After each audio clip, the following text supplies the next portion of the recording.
The TV Book Club with Specsavers. A Visit from the Goon Squad is a book about time and about music. The book consists of 13 chapters. Each one has a different protagonist, and each one has, I would say, a totally different mood and feel from all of the others. Each chapter takes place at a different point in time, moving forward and backward through their lives in all different places. There's the punk rock scene in San Francisco in the late 70s, East Village rock and roll scene, early internet days in New York. A number of the chapters take place in New York pre and post 9/11. Place is probably the single most important entry point for me to fiction. I start with a sense of when and where, and I know that before I even know who is in the story. The thing about Manhattan is that it contains so much variety and so many different worlds that are almost unaware of each other. It's all these different sounds and textures smushed together into a very small space.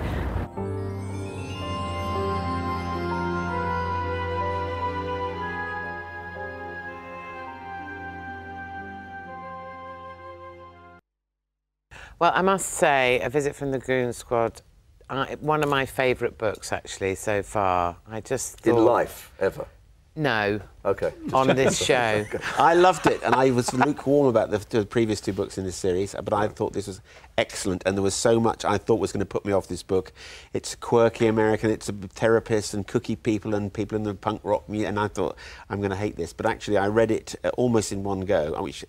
It's actually quite good for this book because it's very confusing. And I loved it. I thought it was very funny. I thought it was written with a great gift of observation, and I don't think it's a sentence wasted. I think you can take any line out of it and it pulls its weight, and there's no treading water. I just feel it was excellent. It's essentially a group of short stories, isn't it, which are linked in time, and it goes backwards and forwards.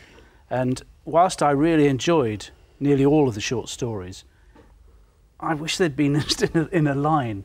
In terms of time, I didn't enjoy the moving backwards and forwards. Did you read it in one go? Because I think... No, because no one can read in a go unless they're unemployed, Rory. Well, I was fortunate to have a day off that day, and I read it, and it does help. One of your few in the year. It helps, honestly, and I had no problem with messing around with the time at all, and I loved the way it all resolves at the end, and they all join up and you realise who is involved with I love the character. circle. They were, from the beginning to the end, we're not giving it away. That was delicious when it just came to the back.